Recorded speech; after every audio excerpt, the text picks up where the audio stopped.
All right, everyone. Today on the show, we have Laura Obermeyer. Laura is an artist currently based out of Salt Lake City. And today we had a nice discussion about where she's been and where she's going. We wrap up with viewer questions, which can be submitted on our Instagram at 2plankerpod. As always, if you like the show, be sure to subscribe and give us a rating. Hope you're all having a good summer. And here's Laura. So, who are you and what do you do? I am Laura Obermeyer, and I do a lot of things. I guess the blanket statement would be creative work in skiing and out of skiing. I'm an artist. I take photos, I shoot videos, I go skiing, Awesome. among other things. Yeah, that's great. I'd like to go over, before we get into what you're doing now, how you grew up. So maybe, tell us a little bit about that. Where'd you grow up and, what was early life like for Laura? It was fabulous for the most part. I was born in Fort Collins, Colorado, which is where my dad lives, and I lived there until I was like 8 years old. Then my parents split up, and my mom is from Connecticut, so I moved to Connecticut with her and was like back and forth, but remained in Connecticut for school. So I did third grade through the end of high school in Canton, Connecticut, which is like northwestern, really close to ski Sundown. And it was awesome. Like, I lived on a farm, I had horses, I got to go skiing every day because my family's property was the backside of ski Sundown. So I was really fortunate to have pretty unlimited access to it. Yeah, I rode horses really competitively for a while and started ski instructing when I was 14, and then started just dedicating all my time to that in the winters and going back to Colorado in the summer and bopping around in the mountains and living life. That's Yeah. awesome. Yeah, Yeah. so I think we could take it even further back.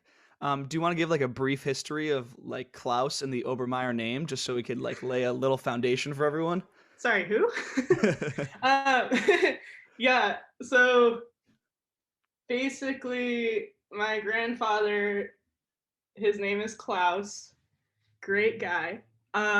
He came to the United States in 1947 following the war in Germany. He's from Bavaria. And he was trained as an aeronautical engineer, but was also a really successful skier in Germany. And so he came to the States in order to either pursue engineering or skiing or whatever he could find. And he didn't bring much. He brought some lederhosen, a little bit of cash, and a down comforter, and a couple things here and there. Was in Sun Valley for a little bit, met up with Warren Miller, and did a road trip with him, selling Coogie ties and ski boot laces, and they kind of got their start together.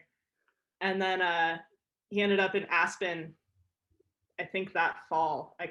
Yeah. And that's the year that Aspen Mountain was started as a ski mountain. So Friedel Pfeiffer and Fred Iselin started the ski school there. And Klaus was one of just a couple instructors. And over the next couple of seasons, he kept getting sick of, or that season, I guess I should say, he was sick of losing his ski school students to the cold. Everybody would get really cold because they'd ride up the lift and they wouldn't want to ski down in this long town coat. So they'd leave their jacket on the lift, and by the time they got down, they'd be a lap ahead of their coat, which would be coming back down on the lift. And so he went home and he cut up this down comforter that his mother sent him with, and invented the down parka. And some student ended up buying that off of him for an insane amount of money. But he ended up going on to invent a lot of things that were really influential to action sports and snow sports in particular, and outdoor industry. Mirrored sunglasses, high altitude sunscreen, ski brakes, dual shell ski boots, the list goes on. It's really rad. Yeah. Yeah. Awesome. And so then he goes on to form. Yeah, so that down parka was the start of Obermeyer, and he was also importing sweaters and turtlenecks from Germany at the time. And so is that on your mom's side or your dad's side? That's my dad's side. Yeah. So did your dad grow up knowing that, okay, I'm just going to carry on and do the retail clothing, carry on what my dad was already doing? Oh no, my dad got the engineering gene. Okay. My dad's got his own company and is a hydroelectric engineer Hell yeah. and builds spillway gates and rubber Yeah. dams. So, but I would say like most everyone in my family is extremely entrepreneurial. My brother and I are, I think, the only ones that pursued the ski industry. Yeah. Really, so yeah, Awesome. So, as everyone can tell, raised in skiing from the start, basically. yeah, oh yeah. Um, so did you learn out in Colorado or did you learn when you got out to Connecticut? I learned how to ski in Colorado at a basin at Eldora because I was coming from the Front Range. But I didn't like take skiing seriously until I was out east, which is really funny. And like ski Sundown is where I fell in love with it, which is really rad because it's a hill. Yeah. Yeah. That's super sick because not saying that our stories are super similar, but I also fell in love with skiing at Ski Sundown of all places. Yeah. And I feel like it comes up all the time in the show, but Ski Sundown really is a unique place because it's a hill, but the ski culture there is Mm-hmm. just super strong for some reason. I have no Yeah. idea why.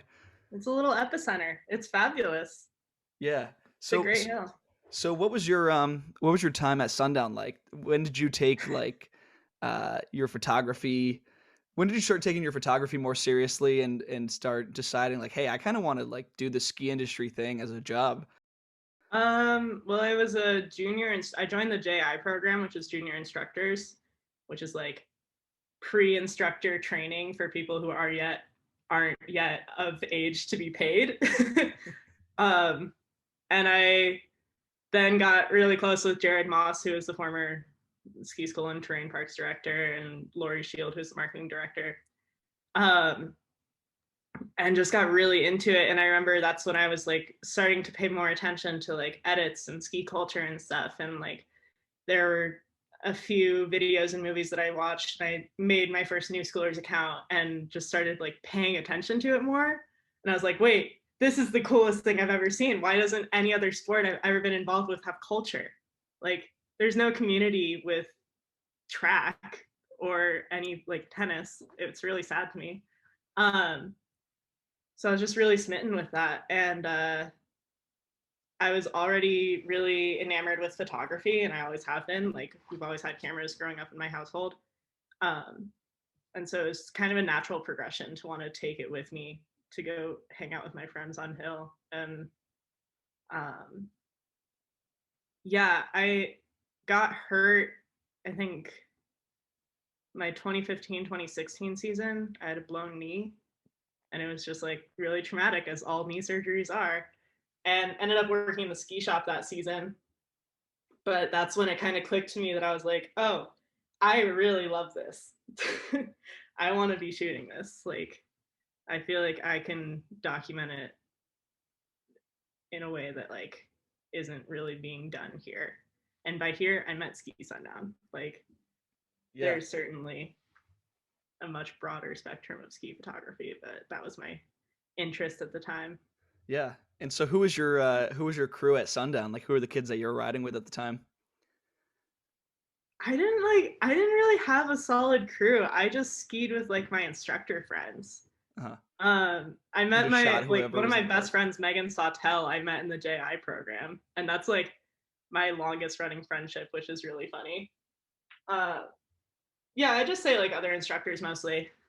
I didn't, I, I wasn't like very actively skiing park with my friends. Like, that wasn't my goal. I was literally just having the most fun I could possibly have, and that if that involved like lapping the park one day, then that's what we were doing. Um, so it wasn't. I don't know. I didn't really find a crew that I think a lot of other people experienced there. Yeah. And I think part of that too is that there wasn't any other girls doing it. I think if there are other girls like skiing park and doing that and like being actively interested in skiing in the way that I was, it would be a completely different story. But Yeah. yeah. So when you would shoot park of like the kids that, were just like shredding there, would you just post up for the day and be like, "Yo, can I take a photo of you?" No, I'd go like link up with them after school. Like I went to high school with like they were a year or two younger than me, but like Cooper Jackson and Axel Tanner, and like that crew of kids, I would go link up with them after school and like occasionally shoot photos of them, Huh. or like other instructors that were hitting park at the time. Yeah. So So this will be funny for you. Um, so so obviously I grew up riding at Sundown, and I think I must be a year or two older than you. And I was so into the ski culture at Sundown, but then I like started fading away, started worrying about college, and then I eventually went off to college and wasn't at Sundown for 4 years.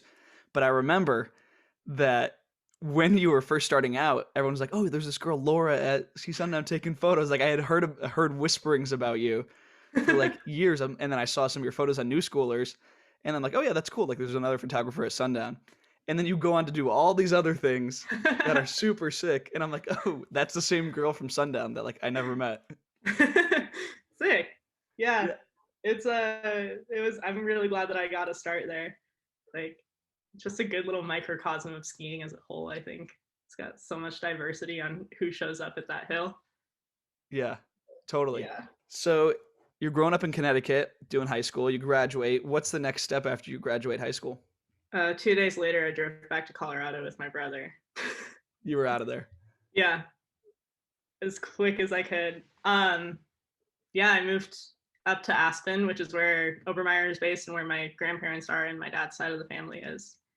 Um, and started working for the family company.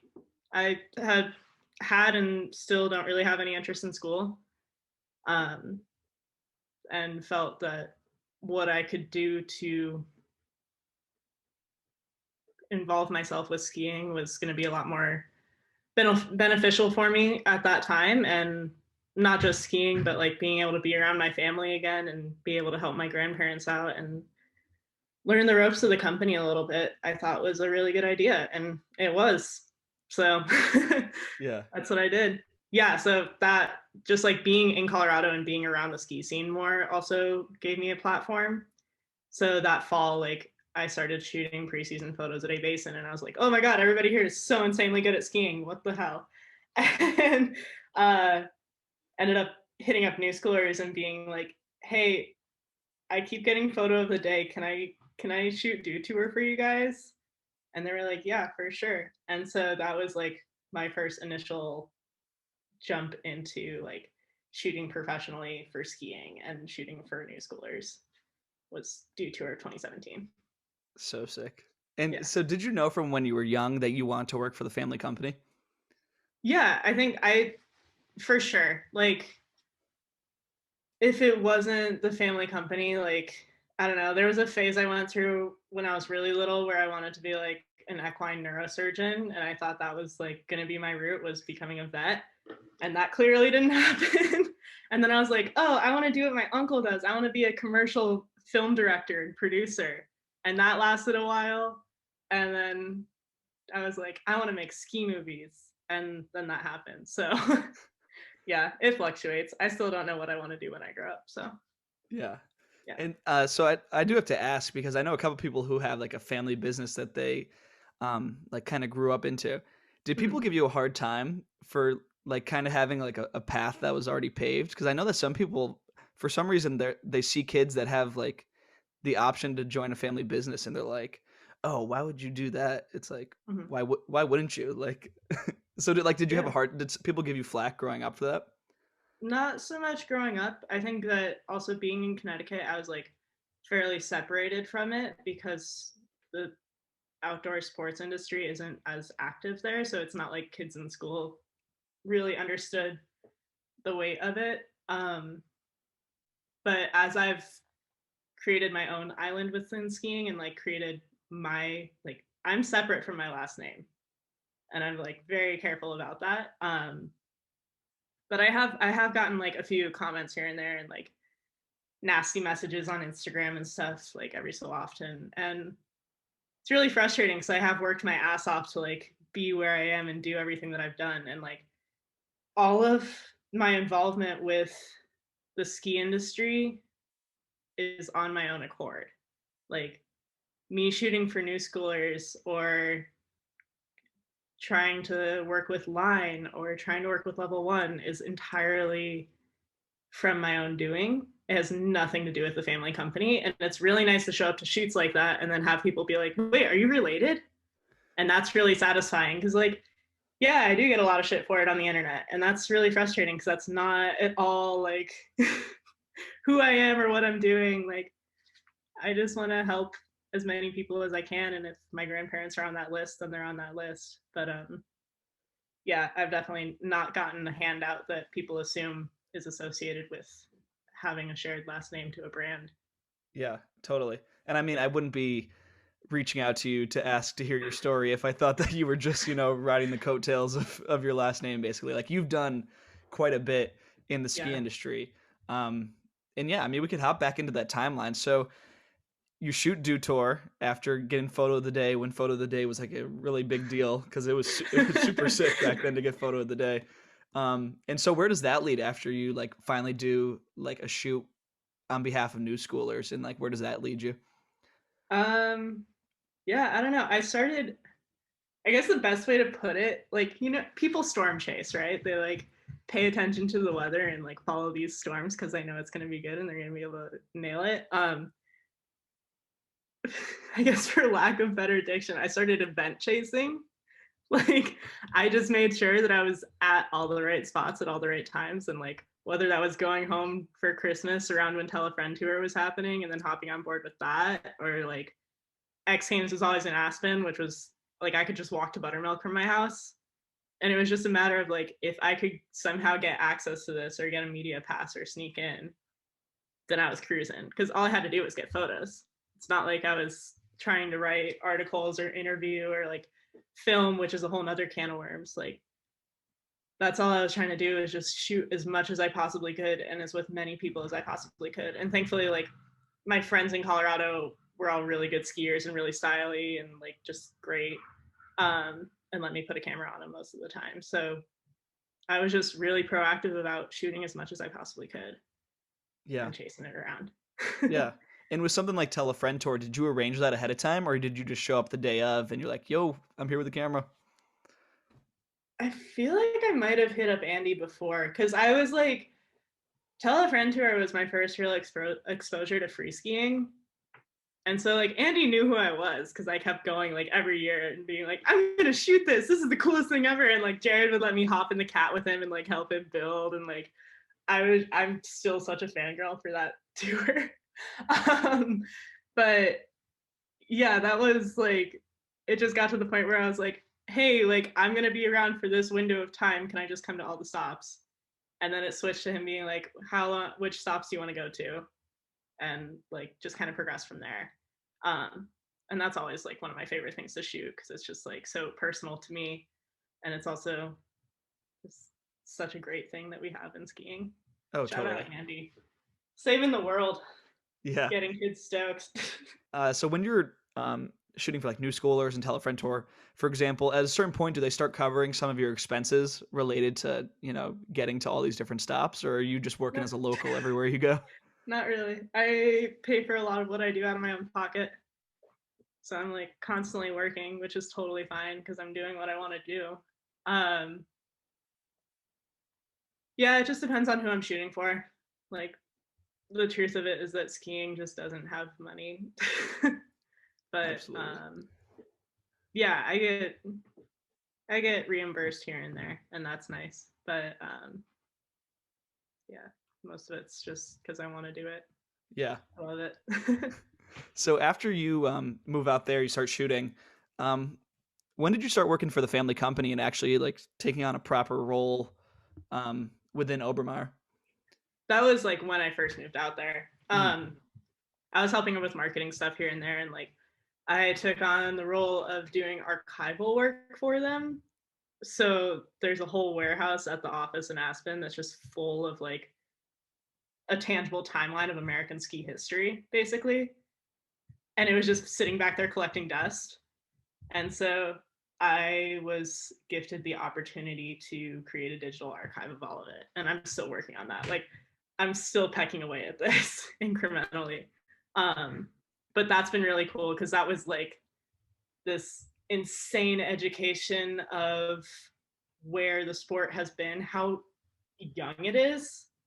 And it was really cool to have like my family intertwined in it. Like, Ski Magazine used to compile all of their issues into these hardcover books at the end of every year. And so I've read every one of those cover to cover since 1954 to 1998.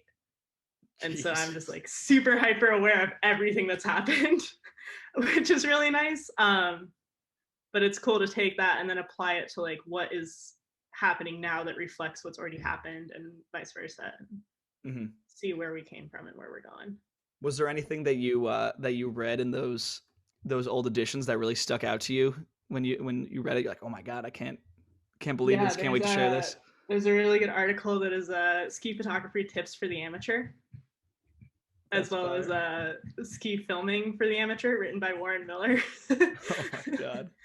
Yeah, they're really great. I also am super inspired by just like the dedication and thought put into print that just doesn't really exist anymore. Like from the creativity and the graphic design to how they're using type to how they're using like just little bits of editorial and that sort of thing. Like it's so inspiring. It makes me so excited to make things that aren't what's already out there. Yeah. Yeah, no, totally. I think I'm a little bit bummed that I missed the huge wave on ski print content, because it seems like the days of like Freeze and Free Skier magazine were really sick, and it's just a bummer that that's taken like a just completely dived off, unfortunately. Yeah. But I mean, the few that are still doing it really deserve a lot of props and recognition. Like I'm so fucking devastated about Powder.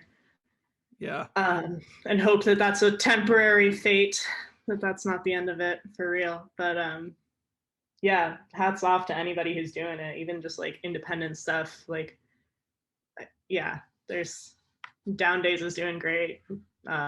Sammy's got a magazine called Knuckle Mag that's really sick. Like, there's plenty of it to be had, but it's few and far between, unfortunately.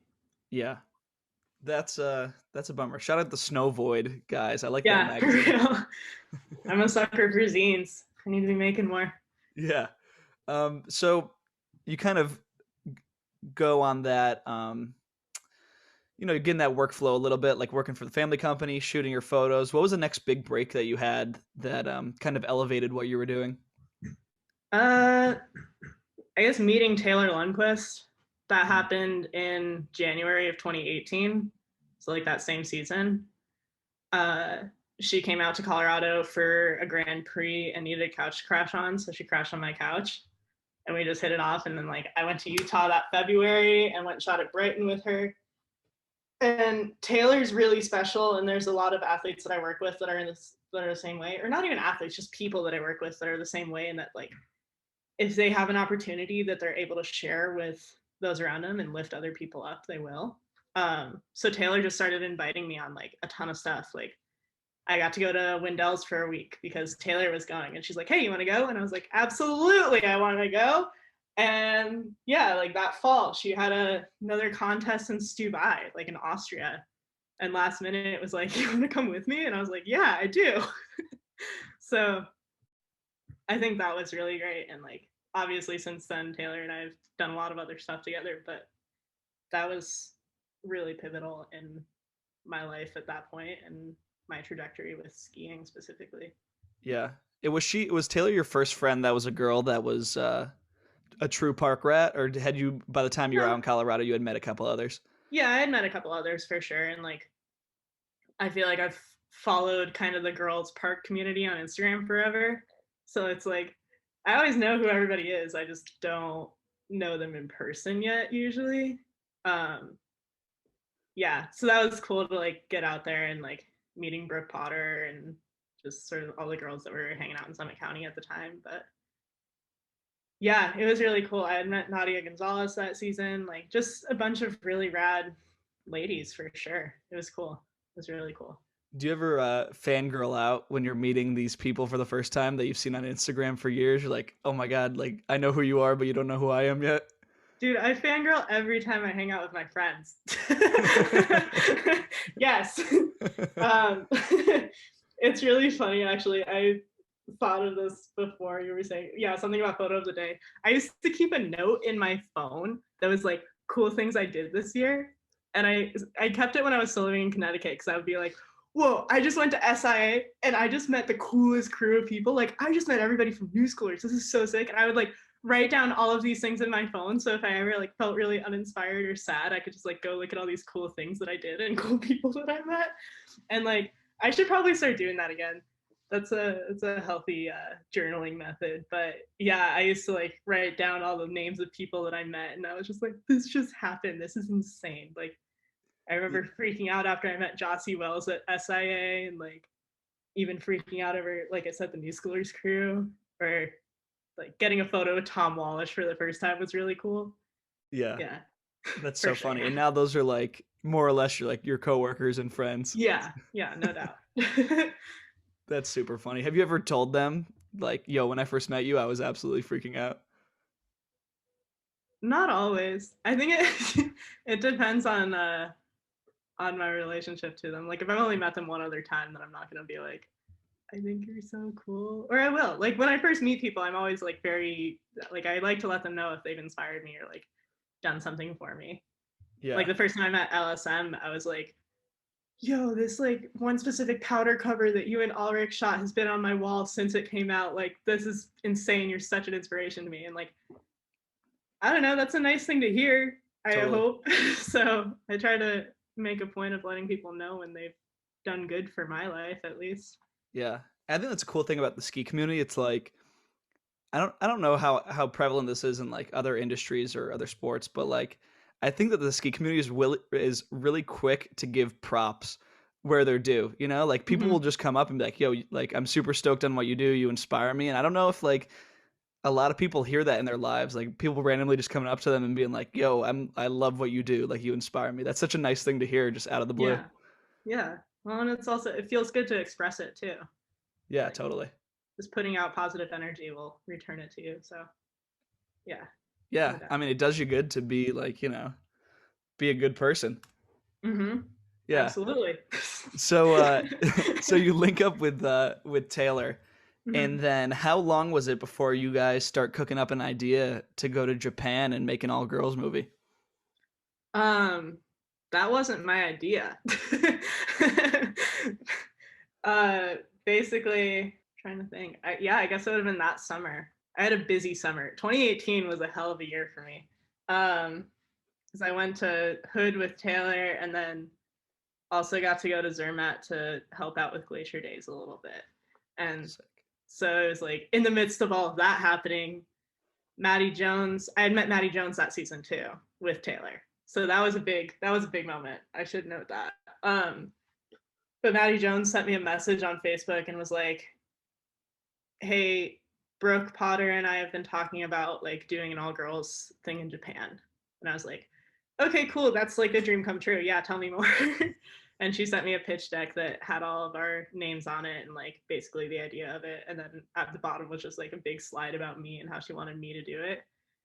And I was freaking out. It was, yeah, I still freak out. Like, that was rad. That's the dream come true. Like, having somebody that I've looked up to for a really long time pitch an idea to me that's like a childhood slash teenage dream to me is really cool. So, yeah, I said yes a million times yes. And we started getting sponsor money for it in the fall and just planned it out. Maddie was on the end of all the logistics and stuff. I just did all the creative stuff and filmed and edited. So yeah, that was a really cool trip for sure.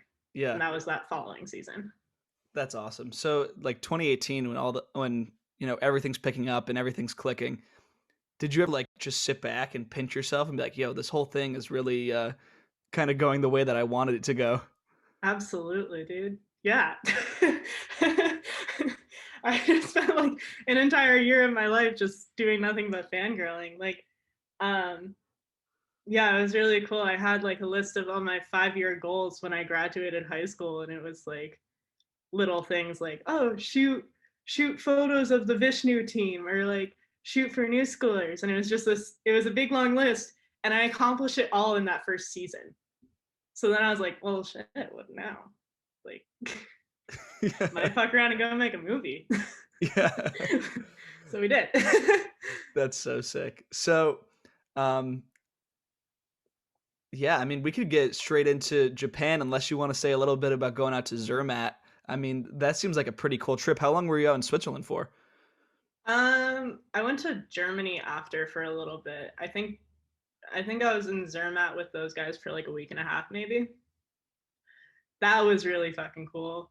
Um, yeah, line traveling circus is like obviously the pinnacle is what we all look up to, and especially being from Sundown, like I think that they have a much heavier influence than most other ski crews do. Uh, so that was just like absolutely insane. I flew out to Switzerland and was originally just gonna go visit my friend Alice, like Gangsta Alice on Instagram, Alice Mitchell. And she picked me up and we went to Zermatt and met up with those guys and stayed with them. And I shot photos all week while they were filming for that movie. And it was just like, it's unreal. You're already in an incredible location, let alone like super creative, like-minded powerhouse group of people. Um, so yeah, that was, I don't even have words for it. That's like one of my favorite memories of skiing for sure. Yeah. So, what was the initial invite like for that? Was that email, text, DM?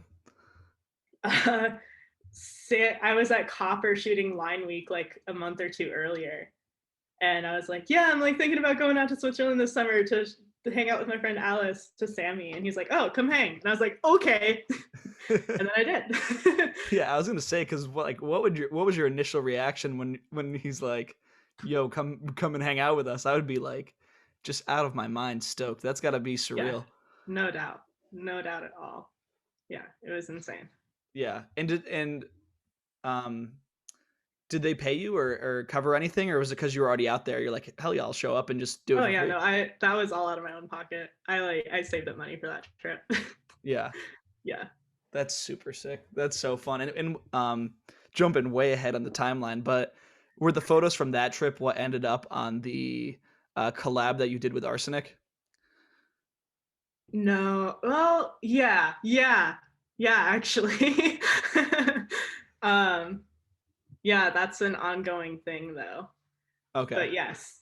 All right, cool. So we'll get into that. So back to Japan. So what was the planning and executing like for that trip? Because that's a really big undertaking for like a and I to be fair, I did hear some of this backstory in Yeah. another interview you did. So it's Yeah. all girls that like don't even particularly know each other. So what was like planning that like and trying to get all those pieces working? Um, Maddie's just a legend and really good at what she did for us. Um, she's super organized and really like yeah, she just knew exactly what she wanted to do and what she needed to do. Um, and just kind of gave me the reins on everything else. Uh, Maddie has her finger on the pulse of women skiing like none other. So she picked a good crew of people, and I don't know. It wasn't. It was basically like any other ski trip. Like you get your sponsor dollars, you figure out how to allocate it, get whatever flights covered that need to be covered, and meet up in Tokyo. Mm-hmm. um, yeah, it was kind of hectic getting there for me. I was really sick that entire trip, like horribly sick. Um, and we were supposed to be like we were gonna have like a whole Tokyo segment that we were gonna film in the beginning, and I ended up like getting to the airport and I fainted in the lobby of my hotel before I got to my flight and had a fever of like 105. And that Whoa. was in Denver, so I went up to my dad's for a few days and then missed a flight and then like finally got on a plane and I was so sick that they like almost didn't let me into the country. And it's really crazy to think about now because I'm like, oh my god, after COVID, that would never fly. Yeah, totally. um, yeah, so I missed like our whole Tokyo time, but once I got there, we just like booked it to Miyoko and started filming. Mm-hmm. And none of us really had any clue what we were doing. It took us a while to really get into the groove of things. There was never like any real friction between any of the girls, thankfully. But on the first day, we were also just like, look, like if you have any problems, please just communicate. Like we don't have the time or the energy to deal with cattiness or bitterness or any sort of negativity. Really thankful we had that conversation. And there's been a lot of trips that I've seen that could benefit from that conversation at the beginning. Yeah, it was rad. It was stressful and I was sick and we were working our asses off. But we did it. And that's really rad. I'm so proud of everybody. Yeah. So you missed those first couple days where like probably some of the initial awkwardness was getting worked out. Yeah. Yeah, for Yeah. sure. I don't know if it was that awkward to begin with. Like we were all messaging and stuff. I feel like meeting internet friends isn't ever that awkward. But I don't know, maybe that's just me.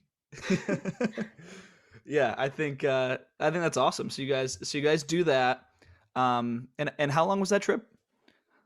Uh I think we were filming for about 3 weeks. Wow. Maddie and I stayed an extra week after just to like get any filler we needed to get or have our little holiday or just bop around. And that was really nice. That was a really good way to decompress after all of it. Um, yeah, 3 weeks. We cranked that out in a very short amount of time with varying weather conditions. Yeah, I mean there's shots even the closer where it's just dumping rain and it's like damn that does not look ideal. Yeah. Yeah, it was a bit hectic. What's the scene like in Japan with urban skiing? Because I mean, in the US it's like super strict on property rights and it's like you're trespassing, yada yada yada. What was it like going around Japan just being like, yo, let's try to ski um, this? Mina Itaba was with us, and she's from there and speaks Japanese, obviously. So that was really, really huge to have somebody that could like hopefully verbally get us out of sticky situations if we got into any. But we had very smooth sailing most of the time. I think we only got kicked out of one spot, but that was after we were hitting it for like 3.5 days and we were just trying to milk it. Um, but Japan has a ton of abandoned property. There's like a weird property rights thing going on there that I cannot explain for my life, unfortunately. I wish I could. Uh, but basically, there's like a lot of spaces that are left as they were. Like, we tried to go to an abandoned dojo studio at one point, or like after everybody left, Maddie and I went to this abandoned hotel that was like left as it was in 1988, and that was really cool. We went to an abandoned ski resort. That's where most of the street clips are from. But I guess the other shots were from a playground and an overpass. And yeah, the abandoned ski area is the only one we got asked to leave from, which is fine. But I think getting in trouble in a foreign country is always really scary. And we never had to deal with the police or anything. Like we were pretty quick and out of there on spots that we felt like were more high risk. But yeah, like that Buddha statue that the ender is of, that was so mellow. We were there for like an entire afternoon trying to get that, and not one other soul was in sight. So it was mellow. I can't speak for other people who have done a lot more street there. Like I'm sure if you asked Will Weston that question, it'd be a totally different answer. Yeah. Were you guys thinking, in the back of your mind, like, even if we do get caught, like we're just a group of girls. I don't think that they'll really go super hard on us. Like, were you guys just kind of Dude, I think that matter of every time fact? I hit a spot, I hate getting in trouble so much. I'm so bad at street spots because like the second I think we're gonna get kicked out, I just like freeze up and I'm like, I don't want to be here anymore. This is not worth it. Um, but yeah, like anytime we get talked to, I'm like, oh, we're just like a bunch of yeah, we're so unassuming. um, yeah, I'm never too worried about it. I'm also very, I don't know.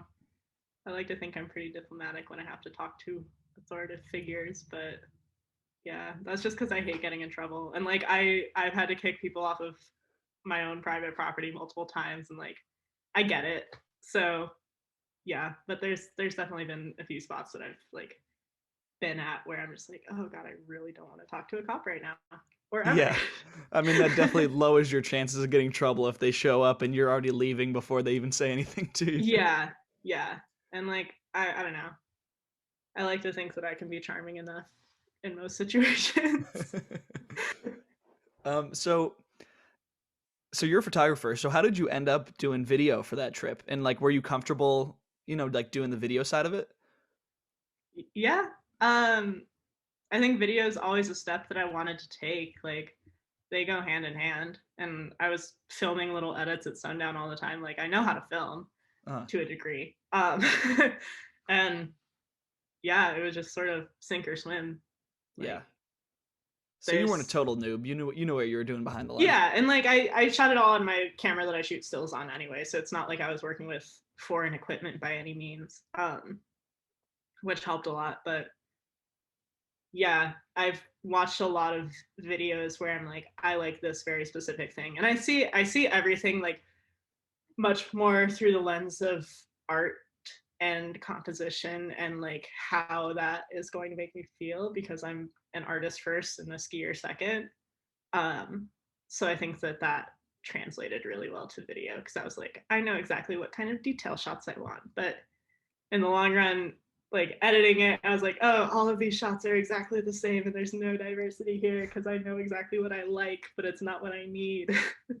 Yeah. So, yeah, it was good. I definitely like, I feel like my filming's a lot better now, but I don't film enough to, uh, like, I need to practice more, I guess, Mhm. ultimately. Yeah. That's Do on you me. I think can do when better. when you're going around like with like doing video, are you looking at it with a different eye than when you're doing your photos? Or are you like thinking, wow, like this has great composition for photo. Mhm. Is great composition no matter if you're taking photo and video is basically what I'm asking. Yeah. Um, I guess it depends on the shot and the spot. Like filming's obviously so much more dynamic and you're capturing a lot more happening. Um, and you have a lot more to show. Whereas photos, I feel like I'm also more well versed on that, but I feel like always have more room to take a more abstract approach with photography than I am with filming. But yeah, like I said, it just comes down to like doing it more and getting it to the same comfort level that photography's at for me. Yeah, just keep practicing. Yeah. Um, so you come back, you edit it, and I always like to find out. So you published it November 2019. Looking at it now, what were you thinking when you finally posted it? You're like, all right, let's see what people think, or did you already float it out there and show a couple people before you published and Oh, got? we did like a full premiere tour. Okay. Um, and like I basically like anybody that was near my computer, I was like, yeah, you want to see it? Um, but once we published it, I just like deleted the internet for a while. I was like, I just want to be away from a computer for like a Mhm. month straight. I was so over staring at a screen and Were just like you being in charge of things. Yeah. Were you really obsessed with working on it every single day, trying to make it as good as possible? Yeah, I got super hurt that summer in a downhill mountain biking crash. And so I wasn't allowed to go outside for a while, which was kind of a blessing in disguise. So it just allowed me to like hyper focus on it. So I spent probably like 2 months straight just figuring it out, which is a long time for how short it is. But I also was like learning how to do it as I did it. Like I think our next project will take me a lot less time, hopefully. But Andrew Mildenberger let me go down to Boulder and like sit with him for a few hours on end and like have him walk me through it and show me like different tweaks and things. And like he was kind of my guiding light in editing. So that was really nice. Yeah. Yeah. And how did you feel about the response from it? I mean, obviously you're showing people leading up to actually posting it online, and I'm sure everyone's like, "Laura, this is super sick." Like, what were you thinking about just people's reaction to your work, basically? I wasn't really thinking about that, to be Mhm. honest with you. Like we had one goal and that was to like inspire girls specifically. And we accomplished that. And the second I kind of registered that that had been accomplished, I shut out most of their comments. I mean, obviously, like, it's really nice. Obviously, it's nice to like get praise for something that you've worked really hard on. There's no doubt about that. And like, it was always really nice, like hearing cool comments from people off Newschoolers or Instagram or whatever. But what really stuck with me were like DMs from teenage girls being like, "This is the raddest thing I've ever seen. Like, I can't stop showing my friends it," and like stuff like that. And that really meant a lot to me, and still means a lot to me. So yeah, it was cool to hear, but I feel like I also was so overstimulated by the whole process that I became kind of numb to any feedback that wasn't constructive to the whole thing. Yeah, totally. And so, like, what did growing up as a girl? Obviously, like most of the ski movies are like all men, if not like just like one or two girls. So, what do you think it? I mean, because obviously you're on the side of the creator for this one, so it's a little bit different than being a fan. But what do you Mm-hmm. think it meant for those girls that were seeing like a full crew of girls for the first time, basically? Yeah, I hope that they're inspired by it, or like Mm-hmm. the level of skiing that's in it is uh, hopefully appears to be accessible. Like the spots that we were hitting weren't that big, and the tricks that we were doing weren't all super technical. And so I hope that that gave a level of accessibility to street skiing for them to see that they can just go do it. That it doesn't have to be some gnarly giant wall ride in a level 1 movie or whatever. Like Mm-hmm. they can just go mess around in a park with their friends. Yeah. Yeah, yeah, I'd hope that that impact would be had. Yeah. And so, like, growing up as a girl, did it like ever get in your head, oh my God, like this is like a guy's sport? Or were you always like, nah, like the girls have a place in the sport. We just need to show it? um, yeah, that's a tough question. Hmm. Well, it's tough now, especially with like having Yeah, been it's in tough this. now reflecting on that now that I've like assumed this position of advocating for girls. Uh yeah, there were a few times like especially trying to ski park that I was like, this just doesn't feel like it's a space for me. And maybe that had nothing to do with gender. Maybe that's just like my personality type. And like I try to not fixate on gender too much because it's just like it's not real. But I also think that I was sort of handed the opportunity to like start the Girls Rock the Park program at Sundown, Yeah. which was like an all girls freestyle specific program. And so we were just like teaching little kids how to hit boxes and like have it be girl power focused. And that was really cool. And so my exposure to free skiing and like my relationship to it really always went hand in hand with just like trying to uplift women. Hmm. Um, yeah, but I'm sure if I saw videos of like girls taking photos and doing things in media and like making movies, I'd be so inspired. Like Taylor and I were just talking about this actually. If there was like a girls like either Camp of Champions or Momentum does an exposure camp where it's like a media specific camp. And I was like, man, if there was like a girls week for that, like a sub niche of this niche, I would absolutely lose it. Like that would have been the coolest thing ever for me, and I would have signed up in a heartbeat. Um, so we're gonna try and do something kind of similar to that this summer, maybe. But yeah, it's definitely tough to not have any points to look up to, especially as a media kid. Yeah. That's, but maybe not. I don't know. I mean, that's crazy that, like you didn't have any like female media figures to look up to, and now you're serving as that role for any like girl Yeah, that's and growing I up mean, right now. like they were certainly out there. I just maybe wasn't aware of them. Yeah, totally. Yeah, like just in your Yeah, world, you didn't see anything. yeah, Yeah. yeah, totally. So, riding off the success of Jyosei, I hope I'm pronouncing that right. It's Jyosei. Jose. Yeah, So you guys it's decide all to good. do, yeah. So you guys decide to do another movie, but I'm sure that got messed up by COVID. So what was the deal with all of that? Yep. um, yeah, something like that happened.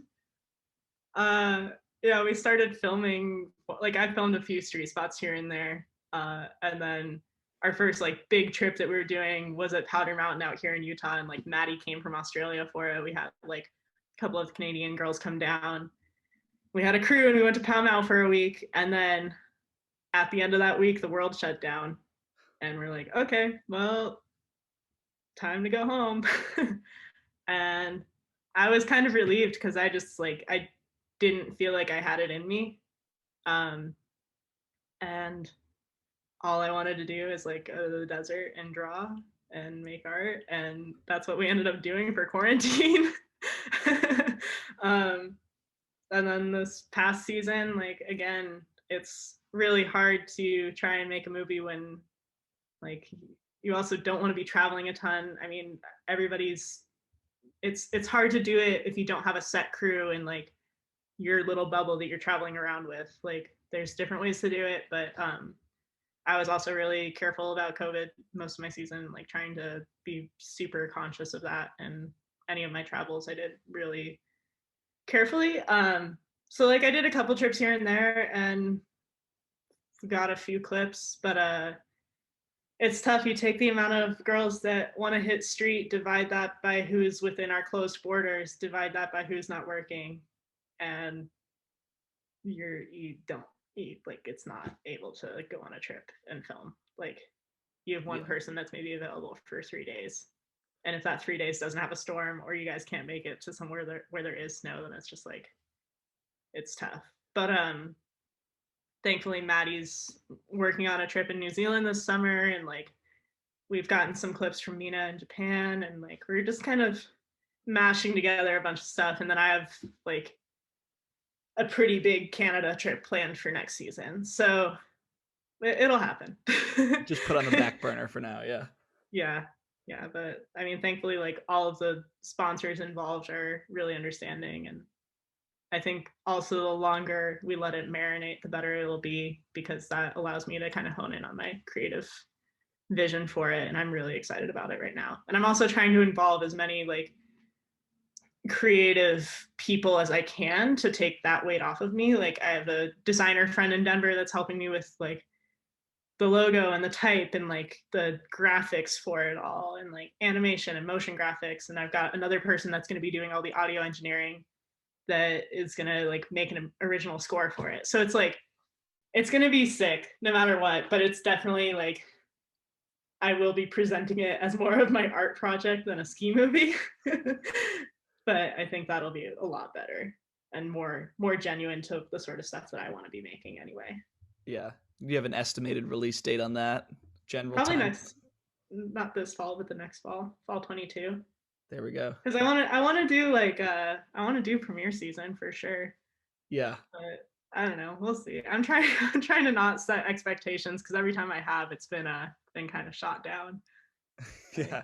I mean, yeah, 2020 really just taught people, oh my God, like especially in relation to like work. Like we were talking before the show about like I graduated in the middle of all of COVID. So 2020 just basically taught me like nothing's set in stone until you're in person doing it for sure. Totally. Yeah. So you mentioned that you spend most of your quarantine drawing, and this is actually something I wanted to ask you about, because you're always posting these super sick cowboy drawings on on Instagram. So where did your like sketching and drawing and I don't know if you do any painting, but like where did that side of you come from? Was that something that's always been a part of you?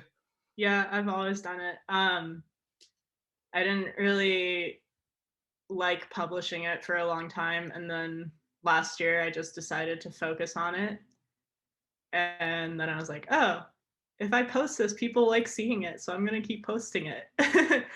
Yeah, and just like felt a lot of growth happening in it, and like that, like what I was saying before, like I just didn't feel like filming a ski movie was in me, but I do feel like art and drawing and painting is really in me right now, and putting that out there it just feels good. And I don't know, I was actually talking to somebody recently about this, and like just sort of a creative mindset of doing what feels authentic to you and what you like to do and what you want to do is the best way to serve yourself, serve your community, serve the world that you're existing in, and serve your art. And so what I like drawing is cowboys and sometimes flowers and skiing. Like when I stopped denying that, I was like, oh, I shouldn't draw horses. Like I don't want people to know I'm a horse girl. And then I started doing it, and now I'm like getting a ton of work out of it and like making money off of drawing, which is insane and so cool to me. And like it stimulates a part of me that I really like, and I like drawing and can feel myself getting better and better and better. And like I'm sure there's no end in sight to it. So I just want to keep pursuing that. And like the opportunities that I'm getting out of it right now are insane and like total dreams come true. So I'm gonna keep drawing cowboys. Yeah. And so Yeah. like those dreams come true. Is that like in regards to like people reaching out for commissions, people asking for prints? Like, is it that sort of thing? Yeah. I just got a really cool project that I don't know if I can talk about it yet yesterday. That basically is like me getting sent to like I just get to make cowboy meets skiing art Oh, and like have that be my project for the summer. that's so So awesome. yeah. But yeah, I like been working with a bunch of different little things here and there. Like I'm doing illustrative art for a hotel right now in Colorado, and they're like, yeah, we just want like cowboys and Colorado wildflowers and like wildlife that would reside here. I'm like, cool, I'll just hand you my sketchbook and you can figure out what you want.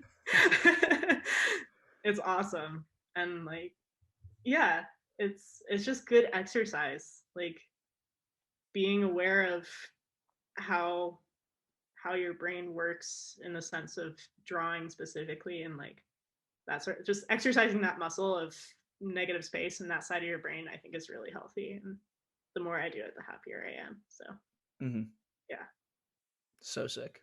So sick. Hey, so what do you think about I think you mentioned this like a little bit, but like what do you think about like needing permission to engage in something artistic? Like I feel like a lot of people stop short of engaging in like something creative because they're like, "Oh, I'm not a filmer. Like why would I film? Oh, I'm not an artist. Why would I draw?" Like do you think like people are better off just hopping straight into it even if they're bad at it? Yeah, Mhm. absolutely. Like do what you want to do and it's going to be successful for you. Like I don't know.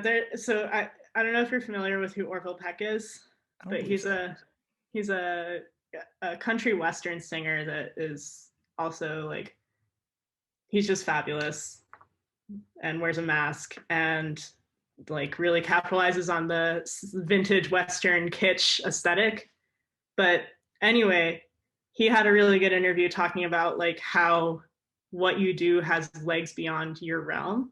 Like I always hope that my drawing and my filming or my photography goes beyond what exists within skiing or what exists within like Western art specifically and that sort of thing. And like crisscrossing and mashing and creating this giant like blob of existence within my artistic thinking is only going to do good for what's around me and what's within me. So I don't know. He referenced Bowie actually, and that really stuck out to me. And that you look at somebody like David Bowie, who you could just see a photo of him and not hear, and like I'm paraphrasing here, but you could not hear any of his music or know anything about him, and you'd be like, this is fucking amazing.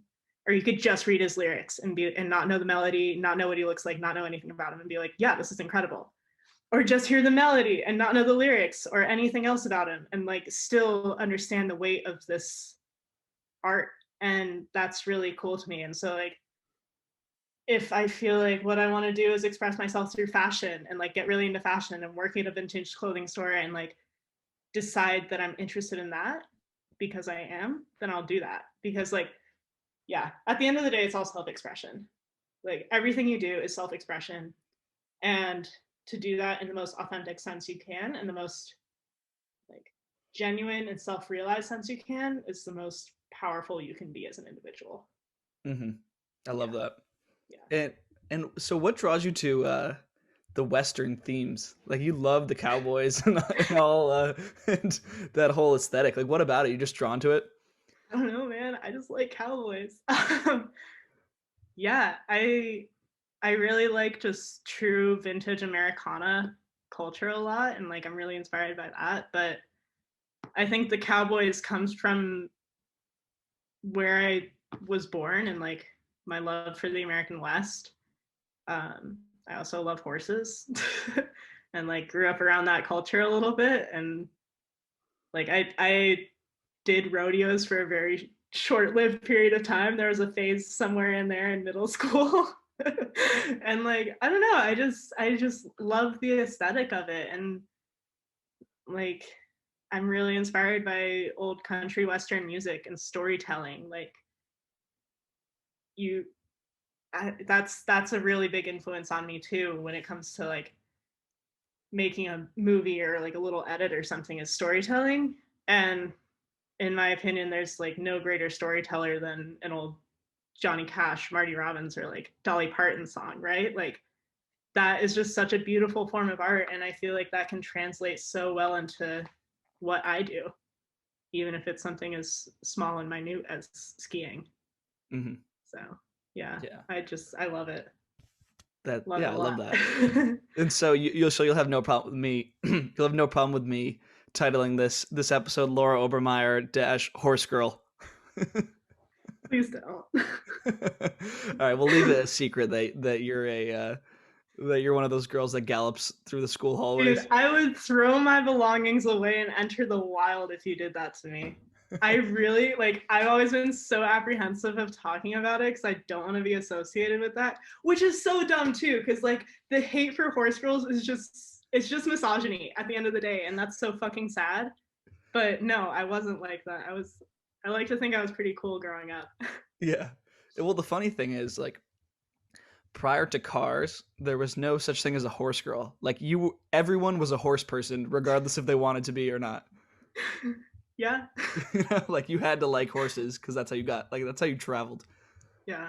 No, horses are great. Like it's a really cool sport and it gets a bad rap. And yeah, I yeah. Tough horse scene. Um, It is. It is. Skiing's a lot easier to navigate. yeah. So one of the things, because we're pretty caught up to like where you're currently at. One of the things that I like that you do is that you do these collabs out of nowhere. And like the first one that I saw was the collab you did with like Arsenic. So what was the backstory behind that? And like, do people approach you? Do you approach them? What's going on with that? Usually people hit me up. I'm pretty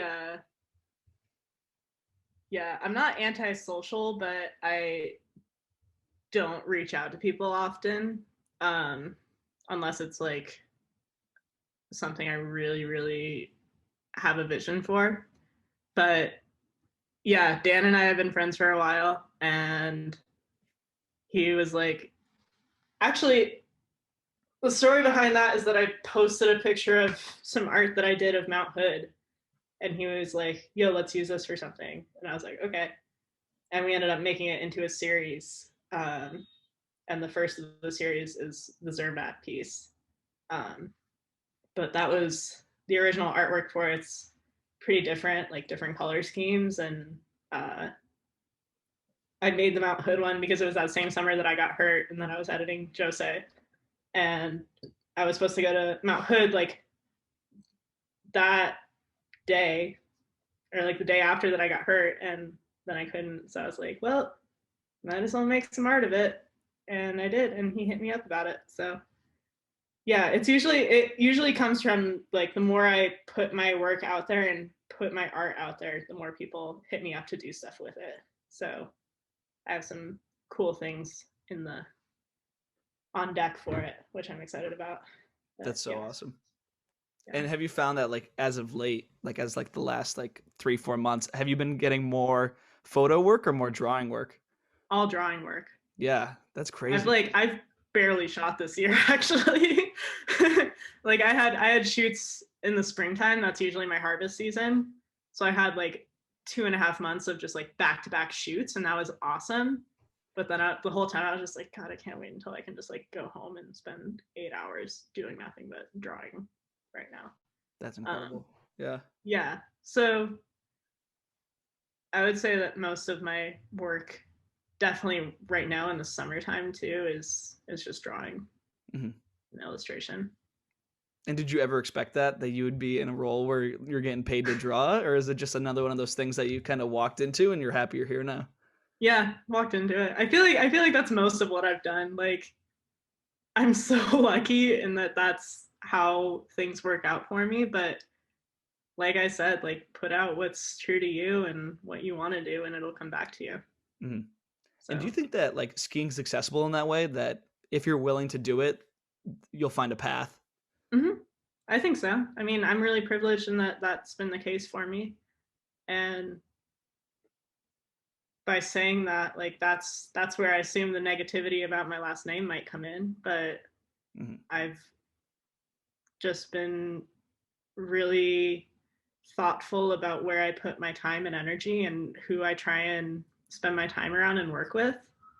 And that then paves a path for what I want to be doing. Like, I don't know. I think it was Ian Compton that said it, and that it was like, if there's one thing that skiing has taught me, it's the power of manifestation. Like if you want something to happen and you start putting it out into the universe that you want it to happen, it will happen.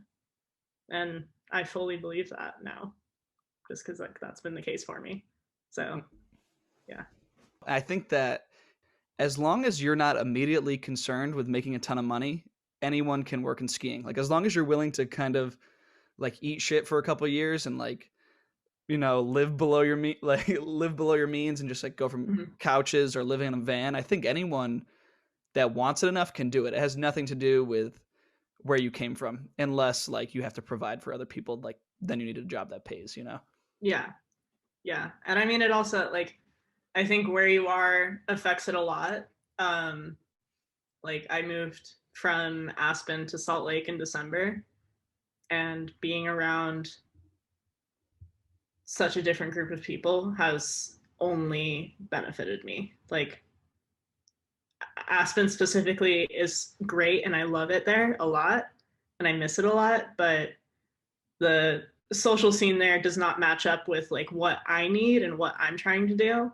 Um, and I think I feel that way about most ski towns right now. Like you're around people who look and think like you and are incredibly privileged at all times and don't always recognize that. Um, and getting away from that is really helpful. And in a sense, like, yes, you're around really good skiing if you're living in a place like that, but you lose such an element of culture and life and interaction that just doesn't exist there. Hmm. Um, but yeah, the scene of skiing and free skiing specifically is also just I think in Utah right now. So Yeah. it's nice to be able to roll up to Brighton and know that I would have people to shoot with if I wanted to.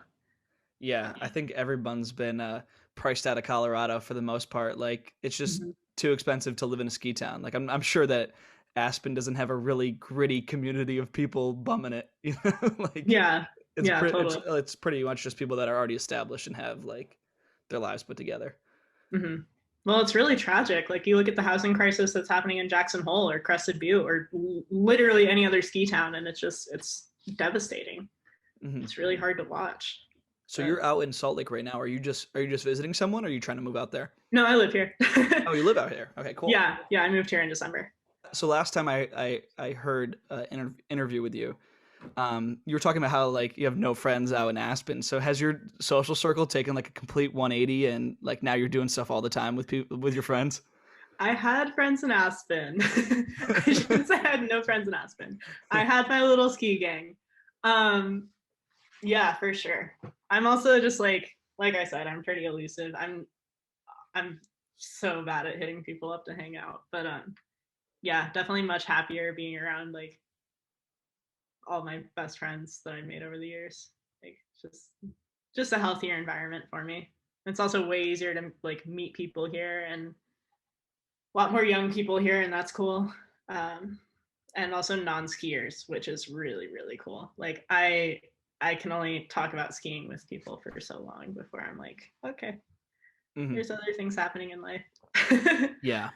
Yeah. Like I have a friend group that's largely non-skiers, and That's why it makes it really refreshing when I am talking to skiers to like really get into it. But if I was Mhm. only talking about skiing all day, every day, I'd be like, geez, like I need a break. Yeah, yeah, and it was also tough in Aspen because there's not really a strong free skiing scene there, or like park scene, I should say. So it was like I just felt constant invalidation when I'd be talking about skiing to somebody, and they would be like, "Oh, like you guys with your no poles and your fucking twin tips, like yeah, not everybody wants to go do the power of four every day. Like it's just there's a really toxic competitive athleticism climate there that I'm just not interested in. Mm-hmm. Like I Is don't the like going uphill that much. Yeah. Is there a lot of gear talk going on? Like people just sitting around like, oh yeah, I got this, blah blah blah Yeah, blah just blah. just not my thing. I'm so not a gear person. It's just like, you know, like any gear talk at all, it's just like I'm checked out. Yeah, same. That's exactly how I am. I just don't care. I really just don't care about gear that much. Yeah. Um, so before we move into some listener questions, um, growing up in Aspen, I gotta ask, like, what was it like when the X Games were in town? I feel like that's like the circus coming into town, and you're just like have front row seats every single year. Yeah. I mean, like I didn't like I said, I didn't grow up there, but being there when it would come through, like it was really cool. I would go back to Colorado from Connecticut while X Games was happening, and like my brother and I would sometimes go up to Aspen because like the Obermeyer office is super close to Buttermilk, so we could just walk over. And like your family's there and stuff, right? Yeah, yeah. Yeah. And it was really cool. It's super hectic. Once I started living there, I was like, oh my god, X Games is the bane of my existence. Like, it was really hard to like get through town. I think the struggle with it is realizing what kind of crowd goes to that event, and it's like all drunk frat people and like just belligerent college kids that are throwing up on the public transportation and just like being really loud and obnoxious and just so inconsiderate and leaving trash everywhere, and that's really sad. But it's really cool to have like people from the ski industry finally come to Aspen because it's sick, and like get to see a bunch of homies in one place. Like that's always really cool. But yeah, it's definitely a television show, no doubt. Um, and yeah, it was cool. I lived close enough that I could like listen to the concerts from my roof, and that was cool. Damn, that is cool. Yeah, but I don't know. I'm not so enamored with it anymore. Yeah. But I also just don't really like contests at all. Yeah. I also came to that realization at an X Games where I was like, man, this is so miserable. Like this is way too serious. Why no? It's not skiing to me. But it is cool. There's no doubt about that. Yeah. I was gonna say, so you're telling me that the people that show up to X Games aren't super core? Well, like, whoa. Yeah, dude. It's shocking. Yeah. When I worked out there, it was it really seemed like the colleges in Colorado were just sending people by the busload, and it's just Yeah, like these right? people that like basically what Just you the said, like just entire an excuse to population of drink. CU Yeah. in one spot. Yeah, exactly. Yeah. So now we will do some of the viewer questions which were submitted through Instagram. We got a couple for you. Out of podcasts, shout out those guys. What flavor yerba? Oh, I'm an enlightenment gal through and through. Hell yeah. 100%. Hell yeah. Yo_Al. She has two questions. Where have you been drawing inspo from lately, ski related and beyond? So who's inspiring you? What's inspiring you? Skiing related, I would say the recent Bunch movie, Is There Time for Matching Socks, set a pretty high bar for me. Um, yeah, super inspired by that. And just from an artistic standpoint, I guess. Non-ski related, as I was mentioning earlier, Orville Peck, really inspired by him at the moment. Yeah, there's a lot of artists that I'm jazzed up on right now, but Mostly music. I think music's kind of being my drive at the moment, which is cool. That's awesome. Yeah. And Yo_Al also asks where you've been in skiing individually versus the direction you're headed now. Similarities, differences. Are you staying along the same path, or are you kind of forging a new path for yourself? I would say I'm creating a new path. I don't like to define my path, to be honest with you. Like that's what we were talking about earlier. I don't want to set myself as a filmer or a photographer or anything. There's a lot of things I'd like to see happen that I know I'm capable of doing. Like I want to start putting out more print things and zines and doing things a little bit less conventionally when it comes to publishing my work. And yeah, that's where I'm headed with it right now. Definitely doing more graphic design stuff than I have been in the past. Yeah. Nice. So I got two last questions for you, non-viewer Okay. questions, but this will close it out. So you mentioned earlier that you have coming out of high school, you set 5-year goals for yourself that you just completely mowed through immediately. Yeah. So what are your current goals, whether or not you've written them down? Like what do you want to achieve as of now? I think just pursuing this path of working on art. I want to make a Western eventually. That's on the list somewhere. There's a bunch of places I want to live and things I want to do that, like, I want to move to Berlin for a while. I want to move to Sydney for a little bit. Like, there's tons of places that I want to live. That's like kind of a big goal of mine. Um, yeah, I've learned to do kind of umbrella statement goals rather than very specific small goals, because those are easy to crank out, I think. Yeah. Yeah. Yeah. And so my last question is, what would your advice be for someone that wants to do what you do? Especially Oh, somebody just young do listening it. to this. Just do Just do it. it. Yeah. If you want to do something, just do it. Oh my God. Yeah. Um, yeah, I think identifying any barriers that you set for yourself is really beneficial. And I don't know, if you like something, then do it. Figure out who you need to talk to, what you need to do, and it'll come to you. And also identifying how to best utilize where you're living and what's happening there is really important. But yeah, just going for it. Honestly, like there's nothing in particular that I can think of other than I wish I had a more inspirational quote for you there, but yeah, just have fun and do what you want to do. Yeah. Yeah. Hell yeah. So Yeah. Cool. Laura, want to thank you for coming on today. It was great to finally meet you after hearing about you at Sundown for so many years. Yeah, Uh, thank you. yeah, this was a Stoked lot of about it. fun. So thanks for coming on.